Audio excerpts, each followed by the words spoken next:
What's up? What's up? What's up? We finally back with another episode of Horseshoe Pride.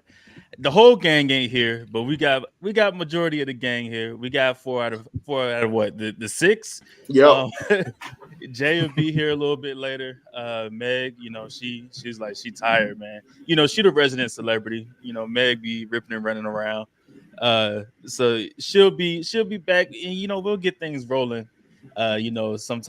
Sometime soon again, especially with the uh, off season here. But man, how y'all been? Been good, Good. man.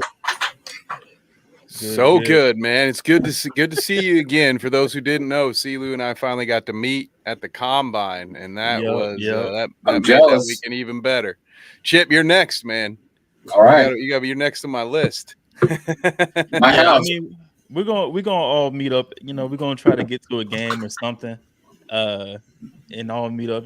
Try to do something. It should be fun. I'll definitely be back in Indy next year for the combine, though. I decided I'm gonna make that a father son trip every year. We're gonna go back and That's the forth. way to do it. Yeah, he had a good time. He was able to do the drills and stuff. He had a lot of fun doing that. So, and as he gets older, he'll be able to appreciate it a little bit more too. So, definitely gonna do that. What's up, Sarah? Hey, Sarah. What's up, What's Sarah? up there? She says she gonna meet us all down there next year. Yeah, For sure. or at a game. At a game. Yep, we're gonna be there, man. And these games this year gonna be lit. So it's gonna be good. All right, but like I said, man, we back, and I don't think we've talked since the season ended, as far as like on here. So It's been like 2 or 3 months since we've talked on here. since we've done something, yeah. What's y'all thoughts on the season, man? On the 2023-2024 season. I think it was the ending was very bittersweet, but I think we kind of overachieved a little bit just because of the fact of the position we were put in with our rookie QB being knocked out. What was that game 4? Game 3 or 4 of the season? Five. Five? Okay. Mhm.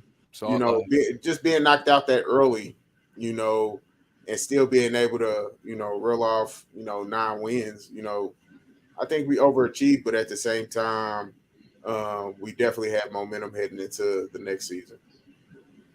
For sure. Yeah, Chip, what y'all got, man? How Yeah, y'all feeling about the season? I'm with Boom on this one. It was so disappointing because, of course, we get to that end of the season, we allow ourselves a little bit of hope. We say, hey, you know what? I'm going to give some expectations to this team. We're right there. Maybe we can get a couple more wins, be in the playoffs. But in all reality, I am not going to sit here and lie to any of you good folks at home. Not going to try to use that revisionist history and pretend like I predicted this team would win more than 6 games confidently. So when I look at that and look at the fact that we did all of that with Gardner Minshew in the Pro Bowl quarterback, Gardner Minshew, might I add, in the lineup. Disgusting. Oh, yeah, that just says enough, right? That says a lot about last season for everybody, not just the Colts. But Yeah. I can't help but be happy and feel like that's a team that overachieved. Of course, you guys remember I was kind of pouting early on. We started winning some games because I really wanted that high draft pick. But we are where we are, and as I'm sure we'll talk about a little bit later, the free agent market is actually kind of looking good for us in particular to maybe supplement what we've got without going to the draft. So I'm feeling okay about last season, guys. Okay. I think 2 big takeaways. We have our coach. We have our quarterback. There were a lot of what ifs last year, but those aren't 2 of them. Yeah, that's what I was gonna ask. How y'all feel? I mean, we got to see Anthony Richardson in limited participation. He played like 98% of the snaps the first game. Got knocked out of the second game after scoring 2 touchdowns.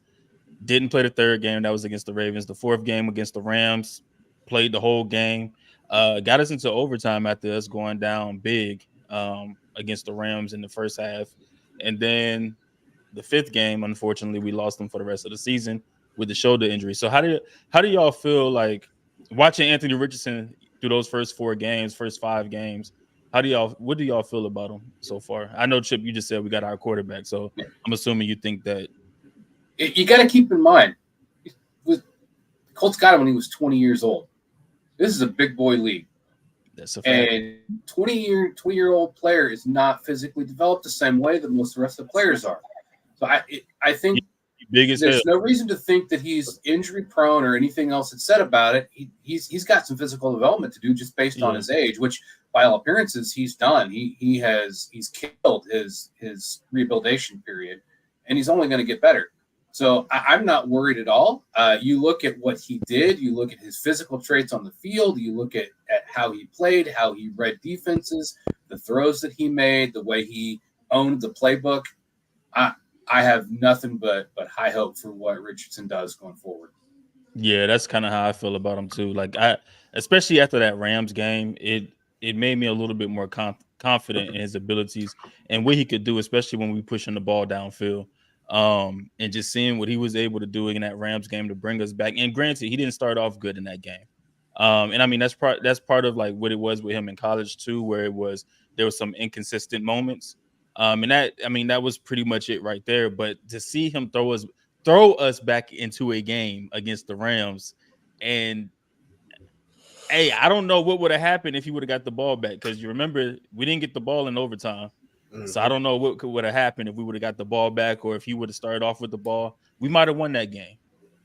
Defense collapsed, and miscommunication. I'm not gonna say collapse, miscommunication, but yeah. Kev, Boom, Jay, what's up, Jay? Jay, welcome back, brother. What's good, bro? Was good. Yeah. We cutting in and out. Oh, you can't hear Oh, me? there we go. There you go. I'm in the car. I'm gonna be on mute till I get stationary though. All right. But yeah, how y'all feel about AR in the limited snaps that we seen him? I mean, sky's the limit for the kid. My biggest thing is just to make sure that he's that he did his studying. His film study. That he sat back and watched just how defenses come out, their disguises, just looking at the intangibles of what's to come. And making sure that he stays ahead of the curve. It's a good thing that this is his actual first full off season where he can kind of, even though he's in rehab and stuff like that, but being able to build that rapport with the rest of the offense. Even though we have the contract situation with Michael Pittman Jr., I'm pretty sure they're still in contact. They still, have some communication going on. I'm pretty sure him and JT are building a relationship. It's just all about what are you going to do to capitalize on this offseason and to make sure that you get better. Because let's be honest, this upcoming season is still technically, I ain't going to say still technically, but it's still going to kind of feel like a rookie season for him because he didn't really have a rookie season. So there's still going to be some bumps in the road, but hopefully, it's not that many. Hopefully it shows just in the preseason and he, learns his lessons and he makes sure that he, comes back better than ever come game one. Yeah, for sure. Yeah, I don't really disagree much here. I will just say coming into last season, some of the things I was concerned about when it came to AR was accuracy. If you guys remember, and you probably heard me say this a lot, I was concerned about the number of uncatchable throws he had with a clean pocket coming out of college. I saw a lot in those limited windows that made me feel pretty good about that. Him putting balls right on guys in between tight windows, in zone coverage. Of course, we missed some throws. That's going to happen with a rookie, but all of the things that give me pause, like the pros far outweigh the cons for me right now. The things he can do with his feet, the way Shane Steichen has been able to call some great plays for him. Talk about that Texans game where he was up 14-0 by himself early in the first quarter. Just a lot of good things. My main concern is, will he have learned his lesson from last year as far as making sure he protects himself, because he's our most valuable asset. I am finally guys, where we've been watching Jelani Woods doing some intense workouts. I am so close to my dream red zone offense. We've got JT healthy. We're getting AR healthy. Come on, Jelani. I need that RPO. I need to him see to be healthy. Yes. And Drew too, probably now. His two biggest tight end weapons he's going to have next year, it looks like. Yeah, for sure. All right, so we brought up. But before you go on, I gotta say congratulations to AR because he has spent his rehab period fruitfully. Congratulations to him and his fiance. Yep, congratulations to him and his little one on the way. Yep, for sure. So very happy for them as well. Yep, for sure. I forgot all about that too. Forgot he got a baby on the way. Just got engaged and everything. So a big congrats to AR for that. I hope he stays healthy, man. I hope he stays healthy. Like Boom said, I hope he stayed in his playbook, watched film, really paid attention to what was going on out there on the field. So that way, because mental reps are good too. I always say, on the job training is the best training, but it helps to get those mental reps in as well. So I hope he was able to do that. And I hope he's working on his mechanics, working on everything that he needs to work on. He's back throwing the ball now. They said, I know Chris Ballard has said that he was still working out, throwing the ball and everything. And I know the first day he was able to throw, they were saying that, he was trying to uncork that thing. Like he was trying to let it go, and they had to reel him back in a little bit to let him know, like, hey, chill out, dog. Chill out. We still recovering. But you brought up something, Boom. You talked about Michael Pittman Jr., man. We hit him with the franchise tag, the non-exclusive. Haven't used it since 2011, or something like that, when we used it on Pat McAfee. But we hit him with the non-exclusive tag, which pretty much means that he can go out and talk to whoever he wants to, but we have the right to match it. And if we end up not matching it, we get 2 first-round picks from the team that he ends up signing with. Me personally, I see it as a non-factor. He's going to be in Indianapolis next year and for the foreseeable future. I think we get a contract done before the season even starts. Hell, we might get a contract done over this weekend. To be honest. So who knows? But how y'all feel about him being franchise tag and everything? Let me go through some of these comments. We kind of knew it was coming, just because of how high, the salary is for wide receivers nowadays. We kind of knew it was coming. Will I say he deserves wide receiver 1 money? Yeah, but there's certain things that's like, okay, he will be a very dominant wide receiver number 2 on a lot of teams. But 21, 22 for the tag, I could see us probably maybe matching that year by year, maybe 22, 23. And I think we go up to 25. Anything past 25, I don't think they match. But I think 25 mil, they match. Now here's the thing: do you expect another team to give him 25? Yeah, to me, that's not. Granted, it might be top 10 money, but it's not. It's not Devontae Adams, Tyreek Hill, because we got to remember Jamar Chase, CeeDee Lamb, who else? I think there's Justin Jefferson and Amon-Ra St. Brown. Those 4 are going to be in the top 4. Like they're about to go reset the market for real, because they probably get 30 million a piece. And we got to hurry up and sign him before any of those. I don't think so. Because the thing with Michael Pittman Jr. and I love Michael Pittman, but he's not them. He's not Amon-Ra St. Brown. He's not Jettis.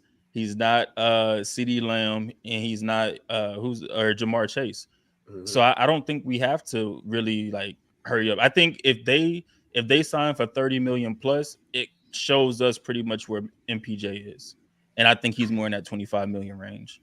It is he still representing himself? Who? Michael Pittman?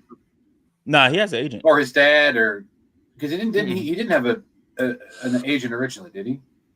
Nah, he's had it. I think. Am I misremembering? Wow. Okay. Yeah. So I'm thinking this was. kind of known what was going to happen because he's always said he wanted to know what he was worth on the market. Yeah.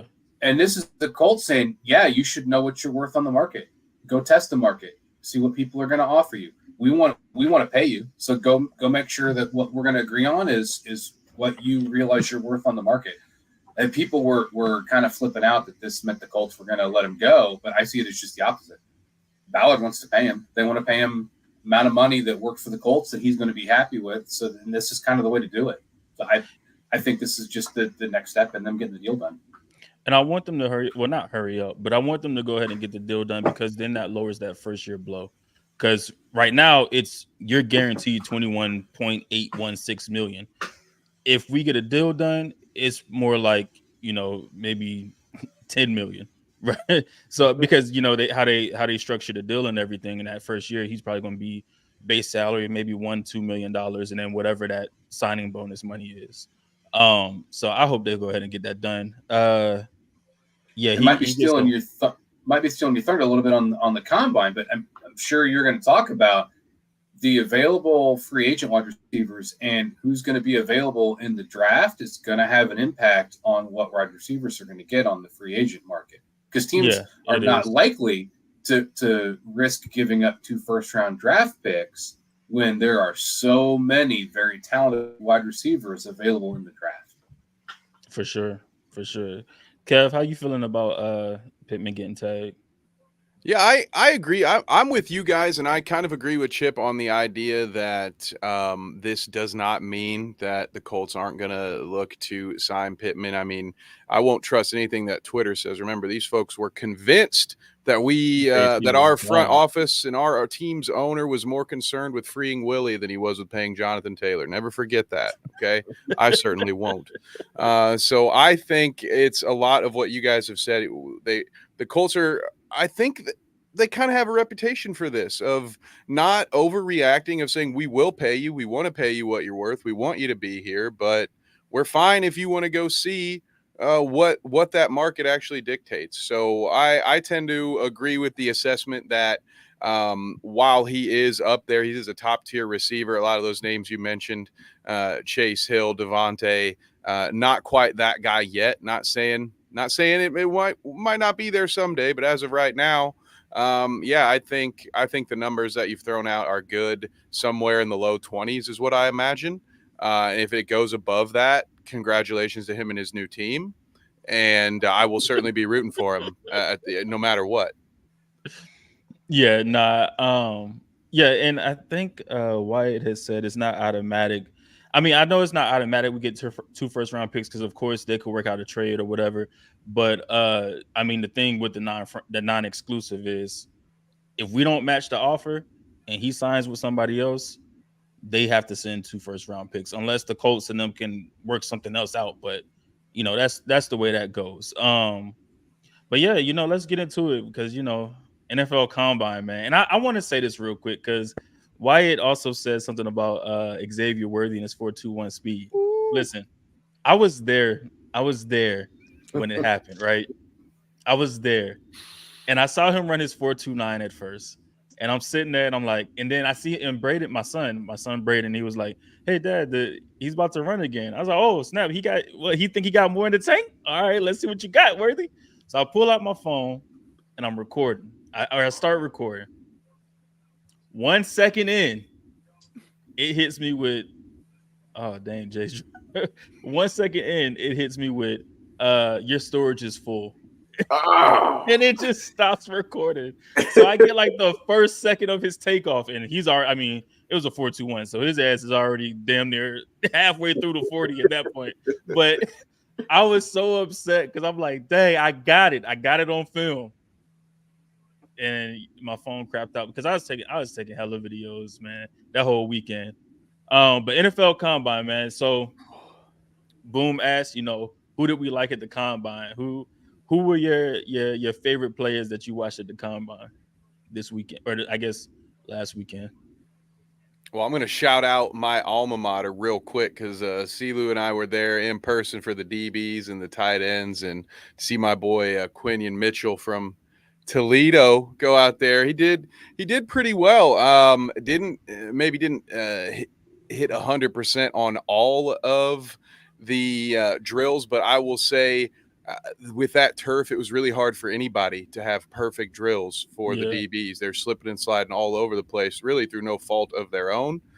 So that was a guy that stuck out to me, and of course, my own. You guys can see the ND flag. I'm not hiding it very well, so of course, I was happy to see Cam Hart. And then I'll save a couple of names for later. I've got a big disappointment. There was we saw some flashes of a big name tight end that I thought I was going to get to see work out that I did not. So that was a bit of a bummer. But what about you guys? Who else stuck out for you when you were watching the combine? I would definitely say Mitchell. Mitchell definitely, to me, he kind of played himself into a top 15 pick, if not a top 10 pick. I can see somebody going after him real fast. It's just going to take that team to really jump out and go get him, because that 40 definitely sold a lot of teams. So definitely Mitchell. That was my biggest. That was probably my biggest favorite player. Mine was damn. Mine was probably Xavier Leggett, but I've been an Xavier Leggett fan anyway. But mine was Xavier Leggett. Seeing him in person. Oh, and Braden, yeah, that too. Like Braden Fisk and Tanner. I don't want to say his name because I'm gonna probably butcher it. But they performed excellent at the combine. Braden Fisk, man. I would love for the Colts to draft Braden, man. I'm not even an FSU fan, but I would love for them to draft Braden because that man, athletic score was crazy. His athletics was crazy. But no, I like Xavier Leggett. I've always been a fan of him. And then hearing some of his story, later on, just reading some of his story on Twitter or whatever later on, after the combine, it just made me even bigger fan. But he had a pretty good combine. Another one was what's his name? Tyler Nubin, the safety from Minnesota. He had a pretty good performance out there at the combine as well. I'm not going to get into who I didn't like. We'll get to that in a minute. But what's up, Chip? I saw you was coming off of mute earlier. Oh, so honestly, I got to defer to you guys because I kind of spent combine weekend doing things like prom dress shopping for my girls and family weddings. So I did not get to see much of the combine. Doing dad stuff, that's so exactly.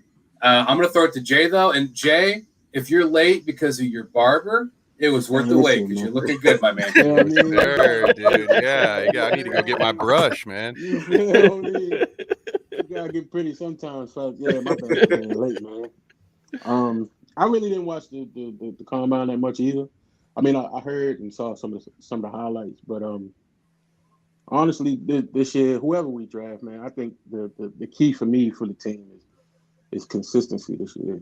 I think whoever we get, God, I hope they don't get injured. I heard you guys earlier talking about AR. How he impressed y'all, what things y'all look, the pros and cons for him and things like that. But the combine, I hope if I'm Ballard, I think the glaring need to me will probably be a guard. I'm pretty sure I don't think we would probably get that in the first round. I'm not sure. So we better not go guard. We better not go guard at 15. We better not go. I swear to God. Best player available, baby. Yeah, I mean that's my thought. I think everywhere else we're cool. I'm not gonna say we're great. Of course, I think we can do better at linebacker. Corner is a glaring need. It's a couple corners that got cut. That I think we probably could throw a couple bags up. Not a big bag, but a decent bag. But yeah, it's draft wise, man. I leave that up to you and Kev. Chris. Y'all were the analysts. You, Chris, you, Kev, and Meg. Because I checked in, but I ain't really go deep diving in it for real. Yeah. So all right. So then Kev, boom. Who did y'all not like at the combine? this week or this past weekend. Oh, You Bo, you know, want to go first?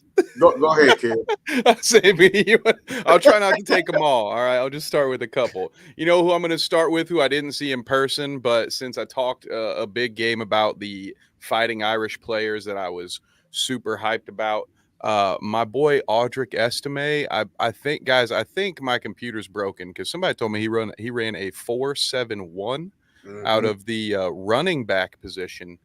uh, he's gonna be a goal line guy. You know, I trust it. I trust him to get you 2 yards if you really need him. But I'm real disappointed in Audric Estime, and you know, I'm gonna pivot a little bit here. I'm this one not disappointed.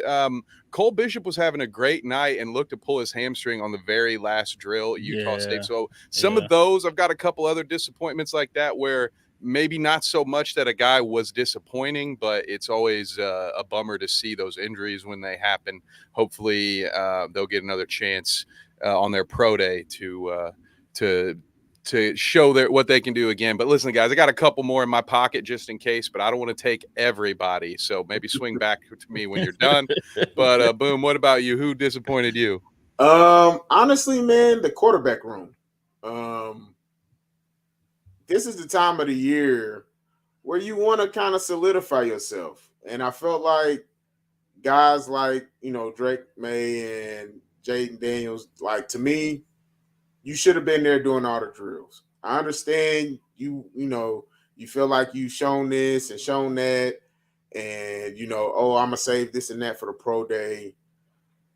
Why not come out and compete and show that you're the best quarterback right there on the field, like in front of everybody, like solidify yourself. Because pro days, you're not doing nothing. You're just throwing the ball. You out there just slinging it, doing this and that. It's like you're just having an open practice, you know. I want to see the competitive nature of guys. And to me, that's a big thing is, this guy didn't have to come here, but he wanted to solidify himself.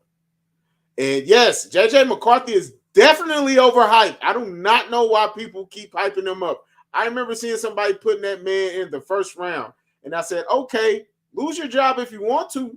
Go ahead and draft him. If you feel like going to apply for unemployment come the next Monday, go ahead. But yeah, JJ McCarthy is definitely overhyped. But I feel like just the quarterback room, I really wanted to see somebody kind of put themselves above what their draft grade is. But I think that's why you didn't see Caleb or Drake or Jaden Daniels do anything, because it's like they know they're the top three quarterbacks. They're the top three quarterbacks that's likely going to go. Caleb and Drake 1A, 1B, and then you have Jaden, who's probably number two, and then JJ, Penix, whoever may be number three or whatever. So I think that's kind of why like they didn't participate. But for me, the disappointing, I mean, I'm kind of with you, Kev, like with people that got injured, like a Nate Wiggins. We didn't Yeah. get to see him really do much after the 40 because he pulled his groin or something. So hopefully he's good, going to the draft, pro day, all that other stuff. Hopefully he's good there. But that was disappointing. Cam Kitchens was disappointing to me. James Williams was pretty disappointing as well to me. Um, who else was? I was Kalen King. disappointed. Throw Kalen that one King in was there. a huge disappointment. And then Braylon Allen. I like Braylon Allen, but he disappointed me as well, especially because he didn't run the 40.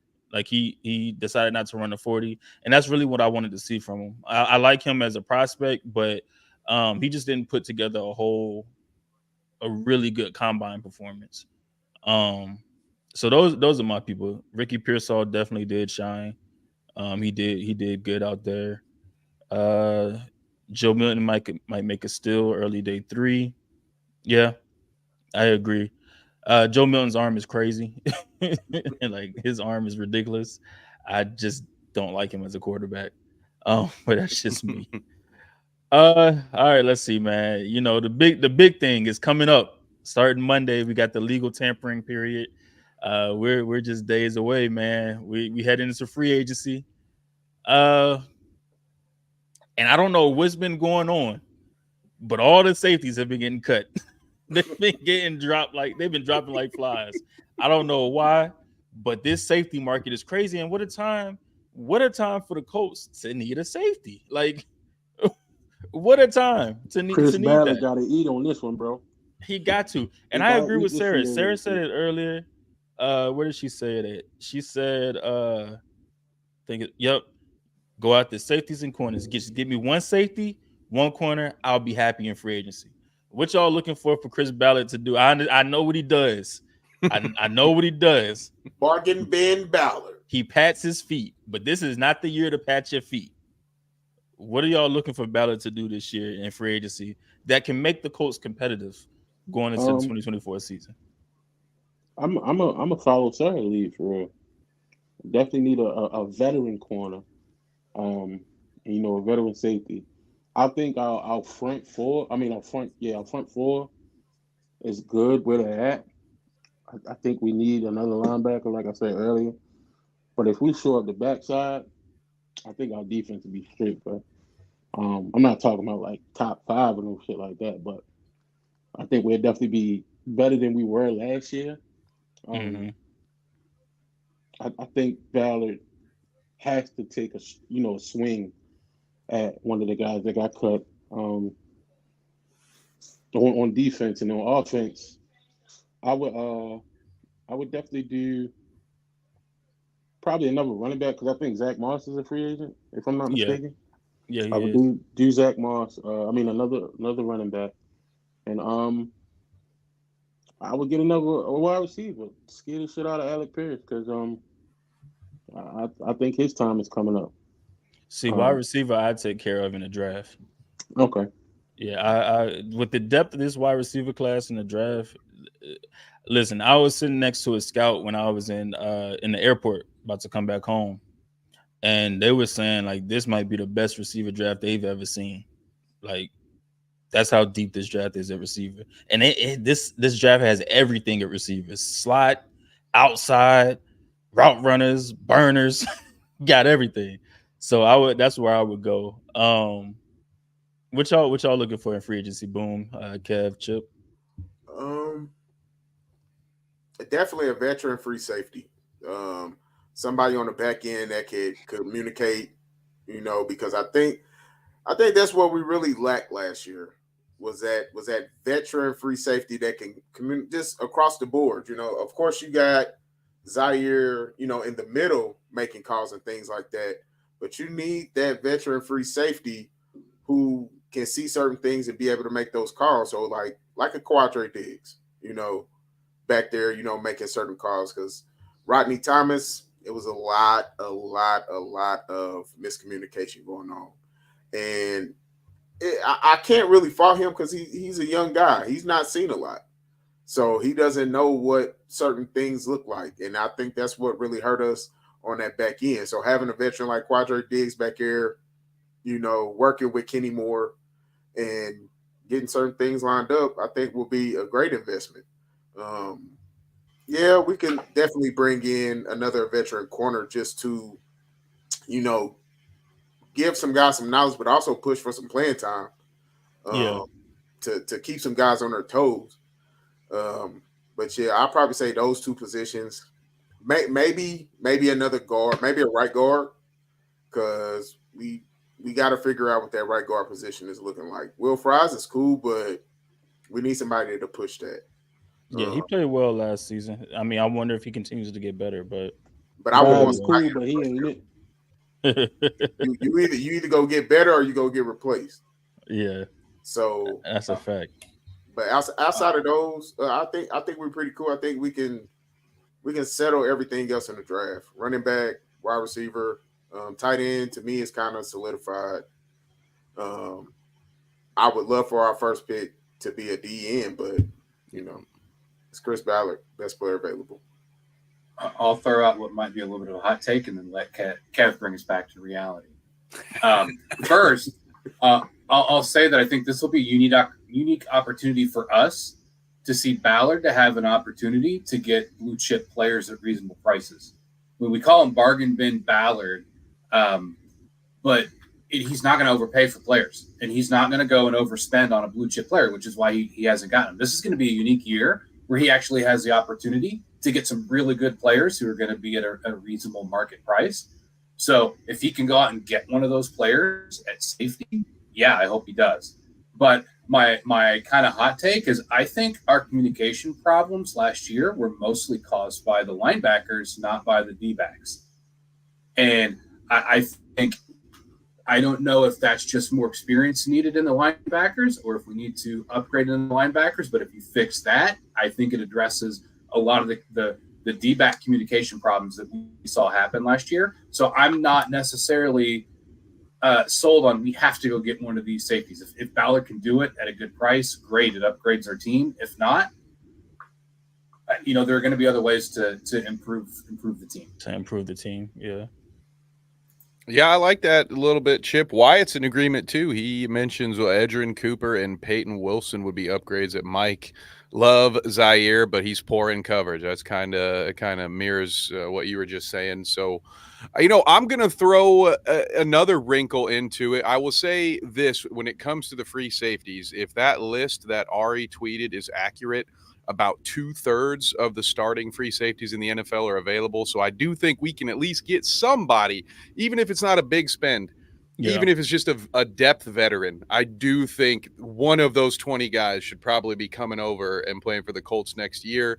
Another area that I'm concerned with, guys, outside of the obvious ones of safety and corner, and I'm really wondering what happens with Grove, but are we going to need somebody in that front seven? Boom mentioned D end when my friend Simon Short, who was doing some offseason stuff, reached out to me, asked me what I thought the Colts would do. My first response was, D end. If there's an elite D end, there's somebody right there at 15. That's who I want. A lot of people have been trying to talk me into corner at 15 ever since. Absolutely not. I think there's enough talent later on in the draft to get a great corner. So that's not necessarily where I'd want to go. But yeah, that's kind of the big question mark for me, guys, is are we going to get Grove back? And if not, what are we going to do? I think there was a noticeable difference in our run defense when he's not there. Maybe not in his numbers, but the way he can eat up two blockers and cause chaos back there for somebody else to clean up. The Colts are going to miss that if he's not there. So where are they going to get that? Who are they going to get that from? So if we let Grove go, one of the names I've thought about was DJ Reader from the Bengals. Another thing, if we let Grove go, Byron Murphy or Tavondre Sweat in the draft, bringing one of them to Indy, or Braden Fisk. So we can make something work. But I think too, like defensive end for me is a need. I do think we need an elite edge rusher. So like if Verse or Latu or Dallas Turner are there at 15, which I don't know if they will be, but if they are there at 15, I want one of them. But also I don't know if the team really considers edge a big need. And the reason I say that is because I think that's why they went and hired Partridge, because it was one of the things where it was, how do we get the most out of this unit? Is the defensive line coach that we have getting the most out of the unit, or do we need to go elsewhere to get the most out of this unit? Because I think Quiddy, he still has some developing to do. He ain't there yet. I don't know if he'll ever get there, but I just don't know. Like, is that the case? Is that what we need to do? Also, Wyatt brought up a good point. Does Ballard pull off a trade for Snead? Does he swing? Does he swing for the fences? That's a big pull ass off that swing. I trade? ain't gonna lie though, bro. It's a big swing, but the thing is that it seems like there's a market for him outside of the Chiefs. That seems. I mean, and of course, you're what, top 5 corner? You was a top 5 corner last year. Of course, there's going to be a huge need for that. Detroit, Tennessee, us. And I mean, I agree with the line. Baltimore. I agree with the linebacker thing with Edgerrin Cooper and Peyton Wilson. For me, I don't know if they're upgrades, but they are better in pass coverage. And that's one of the things I've said too, that we do need a pass cover linebacker. But also there's later round or people in later rounds too, like a Cedric Gray, and other, linebackers out there, that Jeremiah Trotter Jr., that we could go after, that are really good in pass coverage as well. So I don't know. But as far as free agency, go get me a corner, go get me a safety, and I think we'll be all right.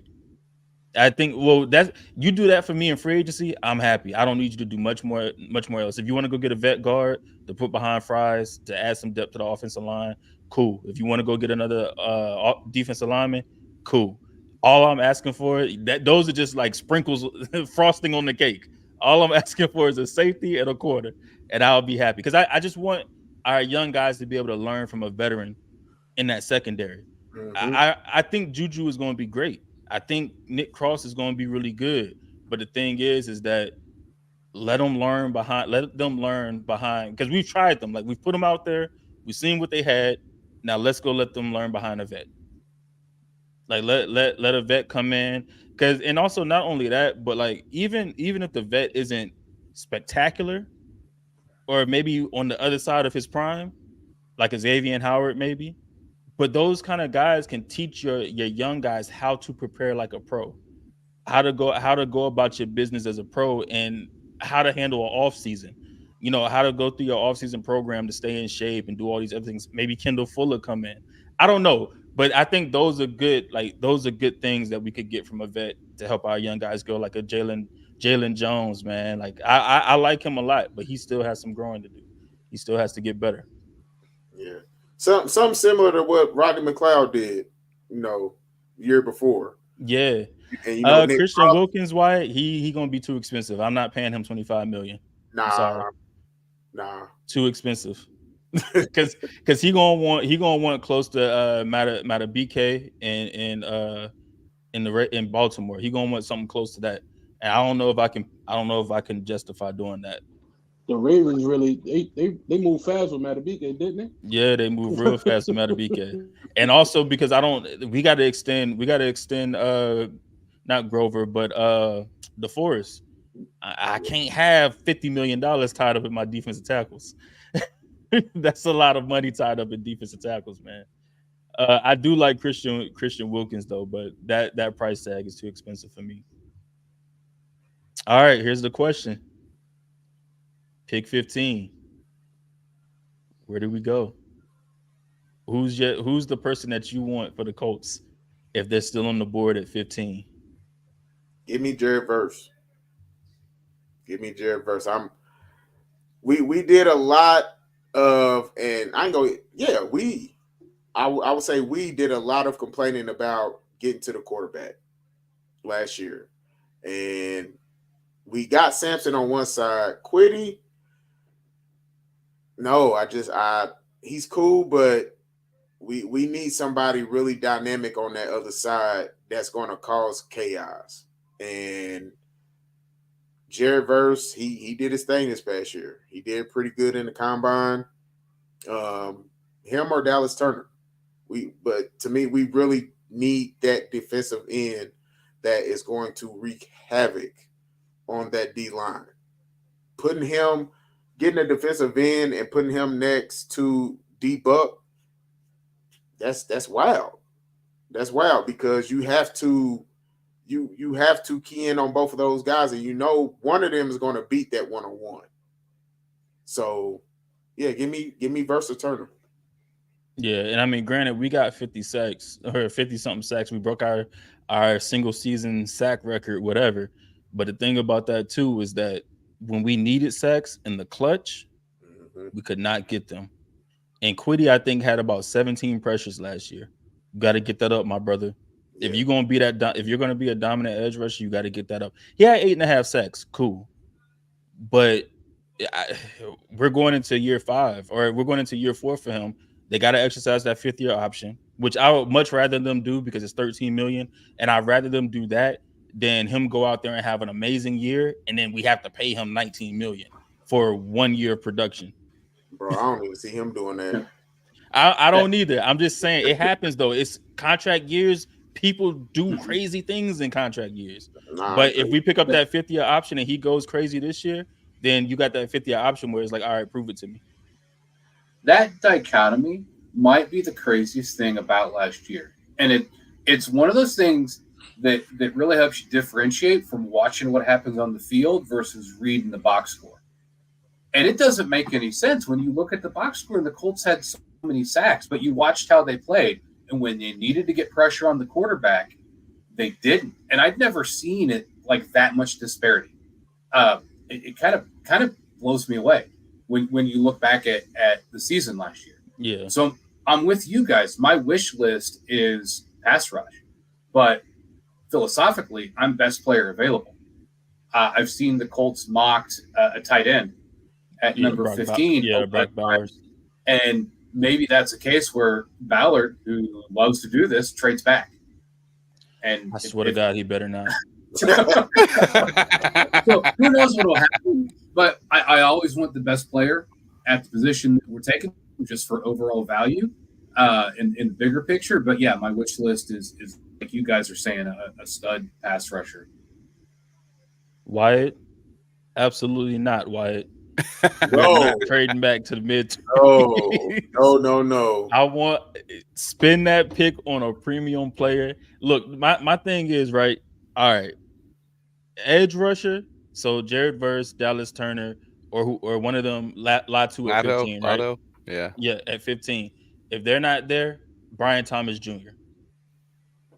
Okay, that was going to be my next question, because I was like, I'll throw Lado in there at 15 if he's available. But after that, is there another D end at 15, or do we have to go? Are we going elsewhere at that point? Go elsewhere at that point. Yeah, because I think the next probably suitable, I guess, defensive end will probably be Darius Robinson. But he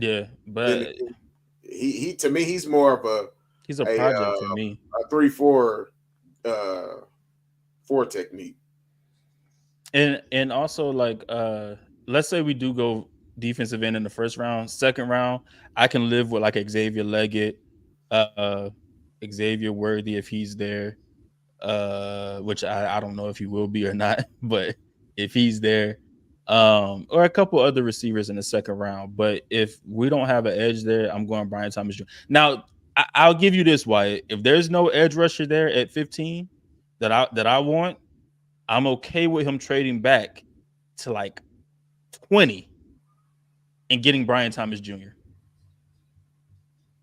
Yeah, if all the defensive ends is gone, I would agree with that. But and that's the thing. I don't think they're all to be gone. I think we would get one of the three. One of the three will be available at 15. I think so too. Just because of, you got to think about it. Teams is trying to trade up and trying to get a quarterback. And then, with the wide receiver class, the way how deep it is, teams are going to try to trade up to get one of these wide receivers. So, you might have it to where, hey, all three defensive ends might be available at 15, surprisingly. Hey, let Romo Dunze drop to 15. Oh, yeah, then we got to get him. We got to grab him. Hey, if Rome make it to 10, you better go trade up and put that ticket in quick, Ballard. If Rome makes it to 10, you got to trade up. From the stuff I've seen of him, and compared to the other top, like 3 wide receivers, top 4, let me say that. I think he's probably got the best ceiling out of all of them. You know what I'm saying? Yeah. I think Marvin Harrison, I think you see what he is. I don't, not in a bad way, but I don't think you're gonna get much more out of. Like, you think he's at his ceiling? Like I think he's where he's at. Yeah. But yeah, if he drops down to 10, 11, yeah, I think that's a swing that he needs to swing. You better trade up. Yeah, he got to swing for that. You better trade up. You got to swing for that. Oh yeah. Is there anybody still living in the land of the sane who thinks that the Colts would, in any world, trade up for Marvin Harrison Jr. At this point? No, only Zaire Franklin. How bad Jim Irsay wants him? I think he'll end up trading. If anything, Jim Irsay, I'm probably sure he's asking Chris, what can we do to get him? He's calling up other owners like, hey, I saved that whale from Free Willy, dude. You want that? I'll give you a discount. I'll give you everything. I know naming rights to the stadium. But it would be franchise suicide to give away what you need to give away to go up to probably the 3 pick to get him when there are so many other wide receivers who are just as good or nearly as good at much less cost. Yeah. What about 2 first rounds? 2 first rounds. Jason's the no. You talking why? Tell me why. 4 this year and 3 next year. No. But bro. why? Hold on. I'm seriously asking because I'm pretty sure that's what a team is going to ask for. It's not. It's Yeah. going to be a lot more than that. Boom. I can guarantee. It's from 15 to 3. You going up 12 spots? Yeah. You trading a farm for him. It's going to be like what the Saints did to get Ricky Williams. That would be wild. Or not Ricky Williams. They're not going to Was make it Ricky Marvin Williams? wear a dress. Yeah, I was are about they? to say Ricky Yeah. Williams. Not Ricky Williams. Who was it that they got? Yeah. Yeah, we can't do that, man. We can't do They're that. not gonna make Marvin wear a dress. I think the combine finally put the final nail in the coffin of that dream. Oh yeah, it was Ricky. Yep. Yeah. it's Ricky.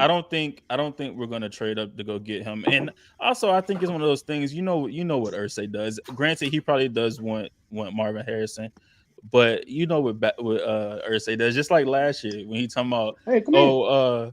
we got 4 quarterbacks. Should we just take 2? Something like that. Like, which 2 should we take? Or some shit he said on the timeline. Yeah. No, we can't. Nah. Oh yeah, wasn't he joking about us taking Levis again in the second round or something? Yeah, like that? yeah. Or like when he said, "Oh yeah, but we like the kid from Alabama too." When they had the press conference, yeah, nah. Irsay just be talking. He be talking, be throwing some stuff out there, seeing if it sticks. he likes to get Twitter riled up. I know Irsay likes to get Twitter riled up. I know he does, man. He probably sits back and laughs at that. But nah, I want Edge in the first round, and if, like I said, if we have a chance to get, like, if a Romo Dunze drops to number 10, Ballard, go ahead and send somebody a first, our pick swap, second next year, something, whatever, to get up to that 10, and go get Romo Dunze. I gotta agree with Wyatt though. It is Ballard's MO that if he's got a group of guys that he wants all in the same area, sure. He's going to trade back and get another pick and be happy with any of those 5 or 6 guys. So don't be surprised if he does it. Oh no, for sure. But my thing is if there's a pick there, if there's a talent that we need right there, just take it. Don't think, because I forgot about Titus Leo because he's been hurt all year.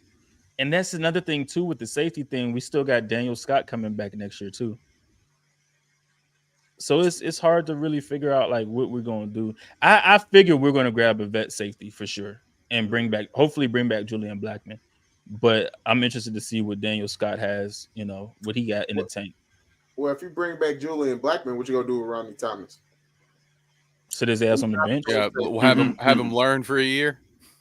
Sit his ass on the bench.